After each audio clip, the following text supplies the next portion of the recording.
Hello വിദ്യാർത്ഥികളെ, എല്ലാവർക്കും നമസ്കാരം. എലിജിബിലിറ്റി സർട്ടിഫിക്കറ്റ് അതുപോലെ തന്നെ നമ്മുടെ ഇക്വലൻസി സർട്ടിഫിക്കറ്റ്, ഇത് രണ്ടും തമ്മിലുള്ള വ്യത്യാസം എന്താണ്? ഇത് എങ്ങനെയാണ് നമ്മൾ അപേക്ഷിക്കേണ്ടത്? ഇത് കുറേ വിദ്യാർത്ഥികൾ ചോദിച്ചിട്ടുണ്ട്, നമ്മുടെ ഗ്രൂപ്പിൽ ചോദിച്ചിരുന്നു. പലർക്കും ഞാൻ പേഴ്സണലായിട്ട് അതിൻ്റെ മറുപടി കൊടുത്തിരുന്നു, അതിൻ്റെ ആവശ്യമായ രേഖകളുടെ ലിസ്റ്റ് അയച്ചു കൊടുത്തിരുന്നു. അപ്പോൾ എനിക്ക് തോന്നുന്നു ഇത് നിരന്തരമായിട്ട് വരുന്നതുകൊണ്ട് അതെല്ലാം ആൻസർ ചെയ്യുവാനായിട്ട് കുറച്ച് ബുദ്ധിമുട്ടാണ്. അതുകൊണ്ട് ഒരു വീഡിയോ ചെയ്യുകയാണ്. കുറച്ച് നാളായിട്ട് വീഡിയോ ചെയ്യാൻ പല പ്രശ്നങ്ങൾ കൊണ്ട് മാറി നിൽക്കുകയായിരുന്നു. അഡ്മിഷന് നല്ല തിരക്കായിരുന്നു. പക്ഷേ അതിനിടയിലും ചോദിച്ച എല്ലാ കുട്ടികൾക്കും മറുപടി കൊടുത്തിട്ടുണ്ട്. എൻ്റെ സ്റ്റാഫിനെ ചുമതലപ്പെടുത്തിയിരുന്നു. അപ്പോൾ ഈ ചോദ്യങ്ങൾക്കൊക്കെ തന്നെ അവർ വ്യക്തമായിട്ട് നേരിട്ട് തന്നെ മറുപടി കൊടുത്തിട്ടുണ്ട്. പല കോളുകൾക്കും അവർ മറുപടി പറഞ്ഞിരുന്നു. അതുകൊണ്ട് വീഡിയോ ചെയ്യാൻ പറ്റിയില്ല. എനിവേ, ഈ ഒരു വീഡിയോ നിങ്ങളുടെ അത്തരം സംശയങ്ങളെല്ലാം തന്നെ തീർക്കും എന്ന് കരുതുന്നു. അപ്പോൾ വീഡിയോ മുഴുവൻ കാണണം, അവസാനം വരെ കൃത്യമായി എല്ലാ കാര്യങ്ങളും കാണിച്ചു തരാം, പറഞ്ഞു തരാം. അതിനു മുമ്പ് ഒരു ചെറിയ സന്തോഷ വാർത്ത. ഞാനിന്ന് ടീഷർട്ടിലാണ്. ഓക്കെ, അത് എന്താ കാരണം എന്നറിയാമോ? ഇത് നമ്മുടെ ഒരു പ്രേക്ഷക അയച്ചു തന്നതാണ്. മലപ്പുറത്ത് നിന്ന് നമ്മുടെ ഫാത്തിമ. പിന്നെ ഒരാളുണ്ട് നമ്മുടെ കോട്ടയത്ത് നിന്ന് അജിത്ത്. ഐ ആം ഇനഫ് എന്നാണ് എഴുതിയിരിക്കുന്നത്. അപ്പോൾ എന്നെ ചില ആളുകൾ ഫോണിൽ വിളിച്ചിരുന്നു. അപ്പോൾ ഞാൻ അഡ്രസ്സ് കൊടുത്തില്ല. അവർ NLIGHT കോളേജിൻ്റെ അഡ്രസ്സ് തപ്പിയെടുത്തിട്ട് അതിനകത്തോട്ടാണ് അവർ അയച്ചത്. എന്തായാലും Fatima and Ajith, thank you very much. ഞാനിത് ഇട്ടിട്ടുണ്ട്. രണ്ടും ഉപയോഗിച്ചത് കേട്ടോ. അജിത്തെ, ഞാനിത് ഓൾറെഡി ഓണത്തിന് ഇട്ടിരുന്നു. ഓക്കെ, അപ്പോൾ താങ്ക്സ് എ ലോട്ട് ഫോർ ഈ പീപ്പിൾ. നിങ്ങൾ അയച്ചു തന്ന സംഭവം അത് ഇട്ടാലാണ്, നമ്മളൊരു സാധനം കൊടുത്തു കഴിച്ചാൽ ആ ആൾ ഇട്ട് കാണുമ്പോഴാണ് കൊടുത്ത ആൾക്ക് ഒരു സംതൃപ്തി ഉണ്ടാവുകയുള്ളൂ. അതുകൊണ്ടാണ് ഇത് ഇന്ന് ഇട്ട് നിങ്ങളുടെ മുമ്പിൽ വന്നിരിക്കുന്നത്. അപ്പോൾ anyway, once again thanks a lot. It's എങ്ങനെയുണ്ട്? Beautiful. Okay, looking nice. I like it. അപ്പോൾ എന്താണ് ഇക്വാലൻസി സർട്ടിഫിക്കറ്റ്, എന്താണ് എലിജിബിലിറ്റി സർട്ടിഫിക്കറ്റ്? രണ്ടും രണ്ടാണ്. ഇക്വാലൻസി എന്ന് പറയുന്നത് തുല്യതാ സർട്ടിഫിക്കറ്റ്. അതായത് എവിടെ പോയാലും, കേരളത്തിൽ മാത്രമല്ല എവിടെ പോയാലും, NIOSൻ്റെ കോഴ്സ് അല്ലെങ്കിൽ വേറെ ഏതെങ്കിലും ബോർഡിൻ്റെ കോഴ്സ് ഒരു സർക്കാർ അവരുടെ അതിന് തുല്യമായ കോഴ്സിന് തുല്യമാണ് എന്ന് പറയുന്നതിനെയാണ് നമ്മൾ ഈക്വാലൻസി അല്ലെങ്കിൽ തുല്യതാ സർട്ടിഫിക്കറ്റ് എന്ന് പറയുന്നത്. അപ്പോൾ NIOSൻ്റെ സീനിയർ സെക്കൻഡറി കോഴ്സ് അല്ലെങ്കിൽ സെക്കൻഡറി കോഴ്സ് അത് കേരള സർക്കാരിൻ്റെ സെക്കൻഡറിക്കും സീനിയർ സെക്കൻഡറിക്കും തുല്യമാണ് എന്ന് എഴുതി കൊടുക്കുന്ന സർട്ടിഫിക്കറ്റാണ് ഈക്വാലൻസി അല്ലെങ്കിൽ തുല്യതാ സർട്ടിഫിക്കറ്റ് എന്ന് അറിയപ്പെടുന്നത്. അപ്പോൾ ഞാനിവിടെ അതിൻ്റെ ഒരു ഡെമോ നിങ്ങൾക്ക് കാണിച്ചു തരാം, പറഞ്ഞു തരാം എന്താ ചെയ്യേണ്ടത് എന്നുള്ളത്. അപ്പോൾ ഇത് നോക്കുക. അതിനകത്ത് ഞാൻ സീനിയർ സെക്കൻഡറി എന്നാണ് പറഞ്ഞിട്ടുള്ളത് എങ്കിലും അത് SLCക്കാർക്കും അത് ബാധകമാണ്. അപ്പോൾ SLCക്കാർ ചെയ്യേണ്ടത് അവരുടെ സർട്ടിഫിക്കറ്റിൻ്റെ കോപ്പികൾ ആണ് അയച്ചു കൊടുക്കേണ്ടത്. ഞാൻ സീനിയർ സെക്കൻഡറിയുടെ കാര്യമാണ് പറഞ്ഞിട്ടുള്ളത്. അപ്പോൾ SLCക്കാർ അവരുടെ സർട്ടിഫിക്കറ്റിൻ്റെ കോഴ്സിൻ്റെ കാര്യങ്ങളാണ് പറയേണ്ടത്. ഓക്കെ, ഇനി ഡിജി ലോക്കറിൽ നിന്നും എങ്ങനെ നമ്മുടെ സർട്ടിഫിക്കറ്റുകൾ എടുക്കാം എന്നതിനെക്കുറിച്ച് നമ്മൾ വിശദമായ വീഡിയോ ചെയ്തിട്ടുണ്ട്. അതിൻ്റെ ഐ-കാർഡ് മുകളിൽ ലിങ്ക് ഇട്ടിട്ടുണ്ട്, താഴെ ഡെസ്ക്രിപ്ഷനിലും അതിൻ്റെ ലിങ്ക് ഇടുന്നുണ്ട്. അപ്പോൾ ഇനിയും കിട്ടാത്തവർ ആ ലിങ്ക് പോയി നോക്കി അതിൻ്റെ ഒരു വീഡിയോ ട്യൂട്ടോറിയൽ ഇൻസ്റ്റാൾ ചെയ്യുന്നത് മുതൽ എങ്ങനെ അപ്ലൈ ചെയ്യാം എന്നത് വരെയുള്ള വിശദമായ ഒരു വീഡിയോ ചെയ്തിട്ടുണ്ട്. അത് നോക്കി ചെയ്യുക. ചില കുട്ടികൾക്ക് ഡിജി ലോക്കറിൽ നിന്ന് കിട്ടുന്നില്ല. അപ്പോൾ ചിലരുടെയൊക്കെ കുറച്ച് ആദ്യം മുതൽ അപ്ലൈ ട്രൈ ചെയ്തവർക്ക് കിട്ടാതിരുന്നവർക്ക് ഒരാഴ്ച കഴിഞ്ഞപ്പോഴൊക്കെ കിട്ടിയിട്ടുണ്ട്. ഇപ്പോഴും ചില കുട്ടികൾക്ക് കിട്ടുന്നുണ്ട്. അതുപോലെ ചില കുട്ടികൾക്ക് മുന്നേ കിട്ടിയ കുട്ടികൾ അത് സേവ് ചെയ്ത് വെച്ചില്ല, പ്രിൻ്റ് എടുത്തില്ല. അപ്പോൾ അവർക്ക് വീണ്ടും അത് നഷ്ടപ്പെട്ടതായിട്ട് പറയുന്നുണ്ട്. അപ്പോൾ അവരെന്താ ചെയ്യേണ്ടത്? അവർ വീണ്ടും ഡിജി ലോക്കർ ഒന്ന് റീഇൻസ്റ്റാൾ ചെയ്യുക. അൺഇൻസ്റ്റാൾ കൊടുത്തിട്ട് റീഇൻസ്റ്റാൾ ചെയ്യുക. ആദ്യം മുതൽ സ്റ്റെപ്പ് ചെയ്യുക. അപ്പോൾ അത് കിട്ടും കേട്ടോ. പിന്നെ എന്തെങ്കിലും പ്രശ്നമുണ്ടെങ്കിൽ അറിയില്ല, ചില കുട്ടികൾക്ക് തീരെ കിട്ടുന്നില്ല എന്ന് പറയുന്നുണ്ട്. പിന്നെ ഡിജി ലോക്കറിൽ ഫോട്ടോ ഇല്ലാത്ത പ്രശ്നം പറയുന്നുണ്ട്. പക്ഷേ നിങ്ങളുടെ സർട്ടിഫിക്കറ്റ് ഒറിജിനൽ കിട്ടുമ്പോൾ അതിൻ്റെ ഫോട്ടോ ഉണ്ടാവും. അതുകൊണ്ട് അത് വലിയ വിഷയമാക്കേണ്ട ആവശ്യം നിങ്ങൾക്കില്ല. അതുപോലെ പിന്നെ ഡിജി ലോക്കറുമായിട്ട് ബന്ധപ്പെട്ട സംശയങ്ങൾ, ചിലർക്ക് 2 സർട്ടിഫിക്കറ്റ് കിട്ടുന്നുള്ളൂ, ചിലത് വരുന്നില്ല. അത് അപ്ലോഡ് ആവാഞ്ഞിട്ടാണ്.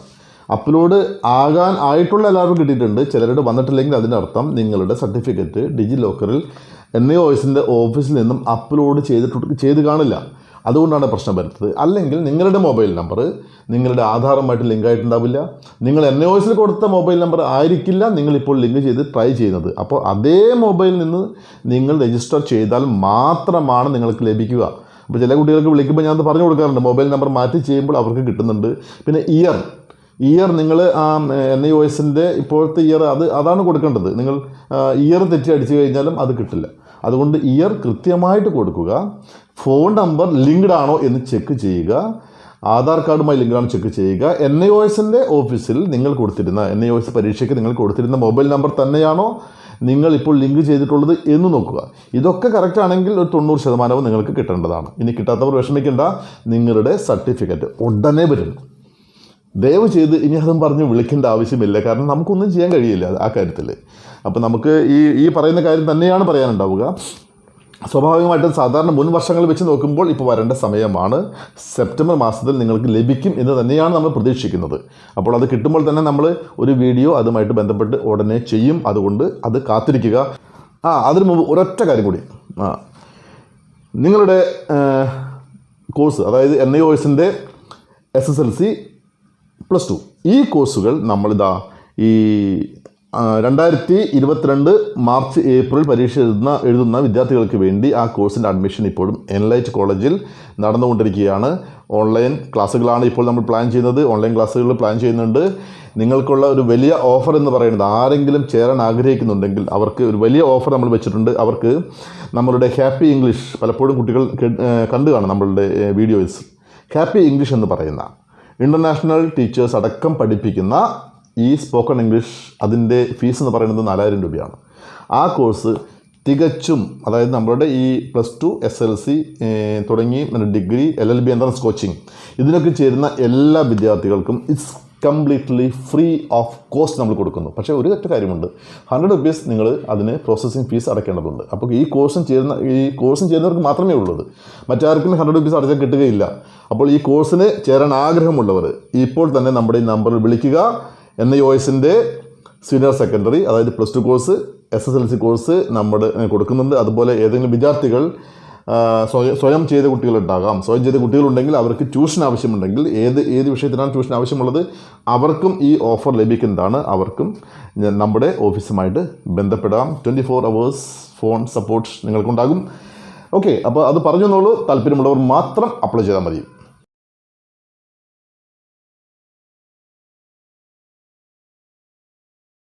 എങ്ങനെയാണ് തുല്യതാ സർട്ടിഫിക്കറ്റ്, അതായത് ഈക്വലൻസി എന്ന് പറയുന്ന സർട്ടിഫിക്കറ്റ് അപ്ലൈ ചെയ്യുന്നത് എന്ന് നോക്കൂ.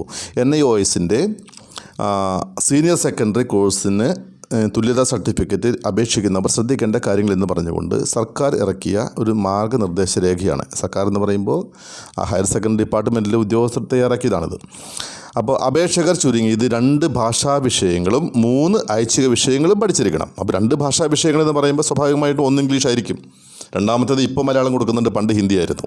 അപ്പോൾ മലയാളം അല്ലെങ്കിൽ ഹിന്ദി, ഉറുദു, അറബിക്, സാൻസ്ക്രിറ്റ് എന്തുമാകാം. അപ്പോൾ രണ്ടാമത്തെ വിഷയം എന്തുമാകാം. എന്തായാലും 2 വിഷയം നിർബന്ധമായിട്ടും ഉണ്ടായിരിക്കണം. അല്ലാത്തവർക്ക് ഈ തുല്യതാ സർട്ടിഫിക്കറ്റ് ലഭിക്കില്ല. അപ്പോൾ ആരെങ്കിലും ഒരു വിഷയം മാത്രം ചെയ്തിട്ടുണ്ടെങ്കിൽ, ധാരാളം വിദ്യാർത്ഥികൾ ഒരു വിഷയം മാത്രം ചെയ്യുന്നുണ്ട്, അവർക്ക് ഇത് ലഭിക്കില്ല. അതിൽ വിഷമിക്കേണ്ട ആവശ്യമില്ല, എല്ലാവർക്കും അത് എൻ്റെ തുല്യതാ സർട്ടിഫിക്കറ്റ് ആവശ്യമൊന്നും വരികയില്ല. അപ്പോൾ ആവശ്യമുള്ളവർ ഒരു വിഷയം മാത്രം ചെയ്തവർ രണ്ടാമത്തെ വിഷയം കൂടി അപ്ലൈ ചെയ്ത് ചെയ്യുക. കോഴ്സ് പൂർത്തിയാക്കിയ വർഷം ജൂൺ 1 19 വയസ്സ് പൂർത്തിയായിരിക്കണം കേട്ടോ. ഇതൊരു പുതിയ ഒരു സംഭവമാണ്. 2 വർഷം മുമ്പ് വരെ അങ്ങനെയില്ലായിരുന്നു, 18 വയസ്സായിരുന്നു. അതിപ്പോൾ മാറ്റി ഒരു 19 ആക്കിയിട്ടുണ്ട്. അപ്പോൾ അതെന്തായാലും ആ ഒരു നിർദ്ദേശം മാറ്റിക്കാനുള്ള ശ്രമം നമ്മൾ നടത്തിക്കൊണ്ടിരിക്കുന്നുണ്ട്. അതിന് ഒരു തീരുമാനം ഉടനെ ഉണ്ടാകും. അസോസിയേഷനുമൊക്കെ ഇതിനകത്ത് ഇടപെടുന്നുണ്ട്. അപ്പോൾ പാലക്കുള അസോസിയേഷൻ്റെ സെക്രട്ടറി, പ്രസിഡന്റ് സെക്രട്ടറിയൊക്കെ അത് അറിയിച്ചിട്ടുണ്ട്. അവർ ഇടപെടുന്നത് ഈ വിഷയത്തിൽ കേട്ടോ. അപ്പോൾ അതിന് നിങ്ങൾക്കൊരു ആശ്വാസം ഉണ്ടാകും. അതുപോലെ എല്ലാ വിഷയങ്ങളും പാസ്സായിരിക്കണമെന്ന് പറയുന്നുണ്ട്. അവിടെയും ഒരു ആശയക്കുഴപ്പം വെച്ചിട്ടുണ്ട് അവർ. എനിവേ ഇതൊക്കെയാണ് അതിന് വേണ്ട നിബന്ധനകൾ. പിന്നെ അപേക്ഷ സമർപ്പിക്കാൻ എന്തൊക്കെ ചെയ്യണം? നിങ്ങളൊരു വെള്ള പേപ്പറിൽ പൂർണ്ണ മേൽവിലാസം, പിൻകോഡ്, ഫോൺ നമ്പർ ശ്രദ്ധിക്കണം. പിൻകോഡൊക്കെ നിങ്ങൾ പലരും എഴുതുമ്പോൾ വ്യക്തമായി എഴുതില്ല. അതുപോലെ ഫോൺ നമ്പർ എഴുതുമ്പോൾ, എൻ്റെ ഒരു വിദ്യാർത്ഥി 2 വർഷം മുമ്പ് ഇതുപോലെ അപ്ലൈ ചെയ്തപ്പോൾ ഫോൺ നമ്പർ 4 പകരം 9 എന്നാണ് അവർ വായിച്ചത്. അപ്പോൾ അത് കുറച്ച് കിട്ടാൻ വൈകിപ്പോയി. അതുകൊണ്ട് ഫോൺ നമ്പർ വളരെ വ്യക്തമായി എഴുതണം. ചറ പറയാൻ എഴുതി വെച്ചേക്കരുത്. എഴുതിയിട്ട് നിങ്ങളത് വായിച്ച് നോക്കണം, നിങ്ങൾക്ക് വായിക്കാൻ പറ്റുന്നുണ്ടോ എന്നുള്ളത്. അപ്പോൾ എന്നിവ കാണിച്ചിട്ട് ജോയിൻറ്റ് ഡയറക്ടർക്ക് ആണ് അപേക്ഷ കൊടുക്കേണ്ടത്. ഓക്കെ, അപേക്ഷയുടെ മാതൃക നമ്മുടെ വിദ്യാർത്ഥികൾ സാധാരണ അപേക്ഷിക്കുമ്പോൾ കൊടുക്കുന്നൊരു മാതൃകയുണ്ട്. അത് താഴെ ഞാൻ ഡിസ്ക്രിപ്ഷൻ ബോക്സിൽ കൊടുക്കുന്നുണ്ട്. അത് ഇംഗ്ലീഷിലും മലയാളത്തിലും കൊടുക്കുന്നുണ്ട്. അപ്പോൾ മലയാളം എഴുതാൻ അറിയാത്ത കുട്ടികളുണ്ടെന്ന് എനിക്കറിയാം. അപ്പോൾ അവർ ഇംഗ്ലീഷ് ഉപയോഗിക്കുക, മറ്റുള്ളവർ മലയാളം ഉപയോഗിക്കുക. നിങ്ങൾക്ക് സ്വന്തമായി ഭാഷയിൽ എഴുതാൻ കേട്ടോ. ഞാൻ ഒരു മോഡൽ കൊടുത്തു എന്ന് മാത്രമേ ഉള്ളൂ, അത് തന്നെ പകർത്തി വെക്കണമെന്നില്ല. അതിനകത്ത് നിങ്ങൾ 2 അഡ്രസ്സ് എഴുതുക. 2 അഡ്രസ്സ് ഞാൻ അവസാനം പറഞ്ഞുതരാം. 2 അഡ്രസ്സ് എഴുതുക. അതിനുശേഷം സർ എന്ന് അഭിസംബോധന ചെയ്യണം. വിഷയം കൊടുക്കണം. വിഷയം എന്താണ്? തുല്യതാ സർട്ടിഫിക്കറ്റിനുള്ള അപേക്ഷ എന്ന് വിഷയം കൊടുക്കുക. അതിനുശേഷം എഴുതണം, സർ ഞാൻ NIOSൻ്റെ ബ്രാക്കറ്റിൽ എഴുതിക്കോളൂ, നാഷണൽ ഇൻസ്റ്റിറ്റ്യൂട്ട് ഓഫ് ഓപ്പൺ സ്കൂളിങ്ങിൻ്റെ സീനിയർ സെക്കൻഡറി ഈ വർഷം. അപ്പോൾ ഈ വർഷമല്ല, കഴിഞ്ഞ മുൻ വർഷങ്ങളുള്ളവർ ആ വർഷം എഴുതുക. ഈ വർഷം പാസ്സായ വിദ്യാർത്ഥിയാണ്. എനിക്ക് ഇപ്പോൾ ഉന്നത പഠനത്തിന് വേണ്ടിയിട്ട് / ജോലിക്ക് വേണ്ടിയിട്ട് കേട്ടോ, ജോലിക്ക് വേണ്ടി എനിക്ക് തുല്യതാ സർട്ടിഫിക്കറ്റിൻ്റെ ആവശ്യമുള്ളതിനാൽ പ്രസ്തുത സർട്ടിഫിക്കറ്റ് എനിക്ക് അനുവദിച്ച് തരണമെന്ന് അപേക്ഷിക്കുന്നു. ഇത്രയും മതി. അതിനടിയിൽ എഴുതുക, ഇതിനാവശ്യമായുള്ള രേഖകൾ ഇതോടൊപ്പം വയ്ക്കുന്നു എന്ന് പറഞ്ഞിട്ട് നിങ്ങൾ പേരെഴുതി ഒപ്പിടുക. അപ്പോൾ എന്തൊക്കെ രേഖകളാണ് വേണ്ടത്? നോക്കൂ, SLC സർട്ടിഫിക്കറ്റ്, അതിൻ്റെ കോപ്പി അറ്റസ്റ്റ് ചെയ്ത് വെക്കണം കേട്ടോ. അതുപോലെ NIOS സർട്ടിഫിക്കറ്റ്, ഇപ്പോൾ പാസ്സായ സർട്ടിഫിക്കറ്റ് കിട്ടിയവർ അത് വയ്ക്കുക. അല്ലാത്തവർ ഡിജി ലോക്കറിൽ നിന്നും എടുത്തിട്ട് അത് അറ്റസ്റ്റ് ചെയ്യിക്കണം. അതുപോലെ പ്രൊഫഷണൽ സർട്ടിഫിക്കറ്റ് അതും അറ്റസ്റ്റ് ചെയ്യിക്കണം. ഓക്കെ, അപ്പോൾ NIOSൽ നിന്നും നിങ്ങൾക്ക് കിട്ടിയിട്ടുള്ള സർട്ടിഫിക്കറ്റുകൾ അത് അറ്റസ്റ്റ് ചെയ്തിട്ട് ഗസറ്റഡ് ഓഫീസറുടെ അറ്റസ്റ്റേഷൻ വേണം. ശരിക്കും പറഞ്ഞു കഴിഞ്ഞാൽ അറ്റസ്റ്റേഷൻ്റെ ആവശ്യമില്ല. കാരണം ഡിജി ലോക്കറിൽ നിന്ന് കിട്ടുന്ന ഡോക്യുമെൻറ്റുകൾ ഒറിജിനലിന് തുല്യമാണ് എന്ന് സർക്കാർ പറഞ്ഞിട്ടുണ്ടെങ്കിലും ഇതൊക്കെ ആരോടാണ് പറയുന്നത്? അപ്പോൾ എന്തായാലും അത് അറ്റസ്റ്റ് ചെയ്യിപ്പിച്ചിട്ട് നിങ്ങൾ ഇതിനോടൊപ്പം വയ്ക്കണം. അതിനോടൊപ്പം ഏറ്റവും പ്രധാനപ്പെട്ട സംഭവം, കേരള സർക്കാരിൻ്റെ ട്രഷറിൽ ഇതിനകത്ത് ഒരു അക്കൗണ്ട് നമ്പർ എഴുതിയിട്ടുണ്ട്. 0202-102-19797 ബ്രാക്കറ്റിൽ 03 bracket close other receipts. Okay, ഇതിലാണ് ചെയ്യേണ്ടത്. ഇതിൽ 150 രൂപ അടച്ചിട്ട് അതിൻ്റെ ഒറിജിനൽ ചലാൻ അയക്കുമ്പോൾ നിങ്ങളൊരു കാര്യം ചെയ്യണം. ചില വിദ്യാർത്ഥികൾ അത് മറക്കാറുണ്ട്. നിങ്ങളതിൻ്റെ ഫോട്ടോ കോപ്പി എടുത്ത് വയ്ക്കണം. എടുത്ത് വെച്ചിട്ട് ഒറിജിനൽ ചലാനും കൂടി അതിൻ്റെ കൂടെ അയക്കണം. അപ്പോൾ ആർക്കാണ് അയക്കേണ്ടത്? അയക്കേണ്ട അഡ്രസ് ഞാനിവിടെ കൊടുത്തിട്ടുണ്ട്. ജോയിൻറ്റ് ഡയറക്ടർ ബ്രാക്കറ്റിൽ academic higher secondary education, housing board buildings, Shanti Nagar, Thiruvananthapuram 695001. Phone 0471-232-3198. ഈ നമ്പറിലാണ് ഈ നമ്പർ രേഖപ്പെടുത്തിയിട്ട് ഈ അഡ്രസ്സിലാണ് നിങ്ങളത് രജിസ്റ്റേർഡ് പോസ്റ്റോ അല്ലെങ്കിൽ സ്പീഡ് പോസ്റ്റോ അയക്കണം. വീണ്ടും ശ്രദ്ധിക്കുക, എത്ര പറഞ്ഞാലും ചില വിദ്യാർത്ഥികൾ അത് വെറുതെ ഒരു കവറിലിട്ട് അങ്ങോട്ട് അയച്ചു കളയും. അപ്പോൾ അങ്ങനെയല്ല ചെയ്യേണ്ടത്. രജിസ്റ്റേർഡ് പോസ്റ്റ്, പറ്റുമെങ്കിൽ അക്നോളജ്മെൻറ്റ് ഡ്യൂ AD കാർഡ് വെച്ചിട്ട് എന്ന് പറയും. അത് പോസ്റ്റ് ഓഫീസിൽ പോയി കഴിഞ്ഞാൽ AD കാർഡ് കിട്ടും. അത് ഫില്ല് ചെയ്ത് വെച്ച് കഴിഞ്ഞാൽ അതവിടെ കൊടുത്തതിൻ്റെ രേഖ നിങ്ങൾക്ക് കിട്ടും. അപ്പോൾ ഒരു 2 ആഴ്ച, പണ്ടൊക്കെ ഒരാഴ്ചക്കുള്ളിൽ കിട്ടുമായിരുന്നു. ഇപ്പോൾ ചെറിയ ഡിലേ വരുന്നുണ്ട്. കോവിഡിൻ്റെ പ്രശ്നം കൊണ്ടായിരിക്കാം. എന്തായാലും 2 ആഴ്ചക്കുള്ളിൽ നിങ്ങൾക്കത് കിട്ടും. ഞാൻ വീണ്ടും പറയാം, നിങ്ങൾക്ക് ഇക്വാലൻസി സർട്ടിഫിക്കറ്റ് ആവശ്യമുള്ളവർ മാത്രം വാങ്ങിയാൽ മതി. ഈ ഡിഗ്രിക്ക് പോകാൻ വേണ്ടിയിട്ട് ഇക്വാലൻസി വേണം എന്നൊരു ചിന്ത പല വിദ്യാർത്ഥികളുടെയും മനസ്സിലുണ്ട്. അതിൻ്റെ ആവശ്യം ഇല്ല. ഡിഗ്രിക്ക് പോകാൻ നിങ്ങൾക്ക് ആവശ്യം ഉള്ളത് എലിജിബിലിറ്റി സർട്ടിഫിക്കറ്റാണ്. എലിജിബിൾ ഫോർ ഡിഗ്രി എന്നാണ് ഉദ്ദേശിക്കുന്നത്. അത് ആരാ തരുന്നത്? അത് കേരള സർക്കാരിൻ്റെ ഹയർ സെക്കൻഡറി ബോർഡ് അല്ല തരുന്നത്. പിന്നെയോ, ഏത് യൂണിവേഴ്സിറ്റിയിലാണോ നിങ്ങൾ ജോയിൻ ചെയ്യാൻ ഉദ്ദേശിക്കുന്നത് ആ യൂണിവേഴ്സിറ്റിയാണ് പറയേണ്ടത് you are eligible for our university, അതാണ് ഉദ്ദേശിക്കുന്നത്. അപ്പോൾ നിങ്ങൾ എന്ത് ചെയ്യണം? ഇപ്പോൾ MG യൂണിവേഴ്സിറ്റിയിൽ അപ്ലൈ ചെയ്യേണ്ട കുട്ടികളാണെങ്കിൽ MG യൂണിവേഴ്സിറ്റിയുടെ സൈറ്റ് എടുത്തിട്ട് അതിനകത്ത് കൃത്യമായി കൊടുത്തിട്ടുണ്ട് ഈ എലിജിബിലിറ്റി സർട്ടിഫിക്കറ്റ് അപ്ലൈ ചെയ്യേണ്ട ലിങ്കിൽ ക്ലിക്ക് ചെയ്ത് ആ നിർദ്ദേശം ഓട്ടോമാറ്റിക്കായിട്ട് വരും കേട്ടോ. അപ്പോൾ അതിൻ്റെ വീഡിയോ നമ്മൾ മുന്നിൽ ചെയ്തിട്ടുണ്ട്. അതിൻ്റെ ആവശ്യമില്ല, നിങ്ങൾക്ക് സ്വയം ചെയ്യാവുന്നതുള്ളൂ. അല്ലെങ്കിൽ ഏതെങ്കിലും അക്ഷര സെൻറ്ററിൽ പോയി കഴിഞ്ഞ് കഴിഞ്ഞാൽ അവരത് ചെയ്തു തരും. അപ്പോൾ നിങ്ങൾ ഏത് യൂണിവേഴ്സിറ്റിയിലാണ് നിങ്ങൾ അപ്ലൈ ചെയ്യുന്നത് അവിടെ നിന്നാണ് നിങ്ങൾക്ക് എലിജിബിലിറ്റി സർട്ടിഫിക്കറ്റ് മേടിക്കേണ്ടത്. പക്ഷേ അഡ്മിഷൻ എടുക്കുന്ന സമയത്ത് അതിൻ്റെ ആവശ്യമില്ല. അഡ്മിഷൻ എടുക്കുമ്പോൾ നിങ്ങൾക്ക് നേരിട്ട് അപ്ലൈ ചെയ്യാം. പിന്നീട് നിങ്ങൾ എലിജിബിലിറ്റി സർട്ടിഫിക്കറ്റ് കൊടുക്കേണ്ടി വരും. അത് നിർബന്ധമായും കൊടുക്കേണ്ടി വരും. അപ്പോൾ അതിന് ചെറിയ ഫീസ് അവർ ഈടാക്കുന്നുണ്ട്. പല യൂണിവേഴ്സിറ്റികൾ പല ഫീസാണ് ഈടാക്കുന്നത്. ശരിക്കും എന്നെ അത്ഭുതപ്പെടുത്തുന്ന കാര്യം, ഞാൻ നേരത്തെ പറഞ്ഞതുപോലെ എന്തിനാണ് ഈ ഫീസ് ഈടാക്കുന്നതെന്ന് അറിയില്ല. എലിജിബിളാണ് എന്ന് പറയുമ്പോൾ ഓരോ കുട്ടിയും എലിജിബിളാണെന്ന് പറയേണ്ട ആവശ്യമുണ്ടോ? അപ്പോൾ അത് യൂണിവേഴ്സിറ്റിക്ക് ചെറിയൊരു വരുമാന മാർഗ്ഗമാണ്, കേരള സർക്കാരിനും ഒരു ചെറിയ വരുമാന മാർഗ്ഗമാണ്. അതുകൊണ്ടാണ് അവർ ഫീസ് ഈടാക്കിക്കൊണ്ട് ഓരോ വിദ്യാർത്ഥിക്കും സെപ്പറേറ്റ് ഇക്വാലൻസിയും എലിജിബിലിറ്റിയും ഒക്കെ ഇഷ്യൂ ചെയ്യുന്നത്. അപ്പോൾ എനിവേ ഇതാണ് കാര്യങ്ങൾ. അപ്പോൾ ഇനി ഇതുമായിട്ട് ബന്ധപ്പെട്ട് ധാരാളം ചോദ്യങ്ങൾ വന്നുകൊണ്ടിരിക്കുന്നുണ്ട്. അപ്പോൾ നമ്മൾ അവർക്കെല്ലാം പേഴ്സണലായിട്ട് പറയാറുണ്ട്, ഇത് ചെയ്ത് കൊടുക്കണം എന്ന് പേഴ്സണലായിട്ട് പറയാറുണ്ടെങ്കിലും ഇപ്പോഴും നിരന്തരം വരുന്നതുകൊണ്ടാണ് നമ്മൾ ഈ വീഡിയോ ചെയ്യുന്നത്. അപ്പോൾ ഇതാണ് ഇതിൻ്റെ കാര്യങ്ങൾ. ഇതൊക്കെ ചില കുട്ടികൾക്ക് ഞാൻ പേഴ്സണലായിട്ട് അവർക്ക് അയച്ചു കൊടുത്തിട്ടുണ്ട്. അപ്പോൾ ഇത് അധികം കുട്ടികളും അത് അപ്ലൈ ചെയ്യേണ്ട ആവശ്യം വരാറില്ല. ഇത് ആവശ്യം വരുന്നത് എഞ്ചിനീയറിംഗ് പോകുന്ന കുട്ടികൾ, മെഡിക്കൽ ഫീൽഡിൽ പോകുന്ന കുട്ടികൾ, അവർക്കാണ് ഇത് ആവശ്യം വരിക. സാധാരണ ഡിഗ്രിക്ക് പോകുന്ന കുട്ടികൾക്ക് ഇതിൻ്റെ ആവശ്യം വരുന്ന പ്രശ്നമില്ല. ഓക്കെ, എനിവേ എന്തായാലും ഇതൊക്കെയാണ് കാര്യങ്ങൾ. ഇനിയും ആർക്കെങ്കിലും സംശയമുണ്ടെങ്കിൽ എനിക്ക് വാട്സപ്പ് ചെയ്യുക. വാട്സപ്പ് ചെയ്യുമ്പോൾ ശ്രദ്ധിക്കണം, എല്ലാ സമയത്തും ഞാൻ വാട്സപ്പ് നോക്കുന്ന ആളല്ല. അപ്പോൾ അതിനൊരു നിശ്ചിത സമയത്ത് ഞാൻ നോക്കുകയുള്ളൂ. കോൾ വിളിക്കുകയാണെങ്കിൽ വൈകുന്നേരം ഒരു 6 മണിക്ക് ശേഷം മാത്രം എന്നെ വിളിക്കാൻ ശ്രദ്ധിക്കുക. അതും തിങ്കൾ ബുധൻ, ഞാൻ മുന്നേ പറഞ്ഞിരുന്നു, തിങ്കൾ ബുധൻ വെള്ളി ദിവസങ്ങളിൽ മാത്രം വിളിക്കുകയാണെങ്കിൽ എനിക്ക് സൗകര്യമുണ്ട്. കാരണം മറ്റ് ദിവസങ്ങളിലൊക്കെ നല്ല തിരക്കുള്ള സമയമാണ്. ഞാൻ പറഞ്ഞല്ലോ, ഇപ്പോൾ അഡ്മിഷന് തിരക്കായതുകൊണ്ടാണ് പലപ്പോഴും വീഡിയോ ചെയ്യാതെ മാറി നിന്നിരുന്നത്. എന്തായാലും ഞാൻ നോക്കിയപ്പോൾ മറുപടി പറയുന്നതിനേക്കാൾ എളുപ്പമാണ് ഒരു വീഡിയോ ചെയ്യുന്നത്. ധാരാളം കുട്ടികൾക്ക് ഇതൊക്കെ അയച്ചു കൊടുത്തിട്ടുണ്ട്. അപ്പോൾ അങ്ങനെ ഒത്തിരി ടൈം പോകുന്നുണ്ട്. അപ്പോൾ എന്തായാലും സംശയമുണ്ടെങ്കിൽ അത് നോട്ട് ചെയ്ത് താഴെ കമൻറ്റ് ബോക്സിലോ എനിക്ക് വ്യക്തിപരമായിട്ട് എൻ്റെ മൊബൈലിലോ ഇടാം. അപ്പോൾ കണ്ടല്ലോ എന്തൊക്കെയാണ് ചെയ്യേണ്ടതെന്നുള്ളത്.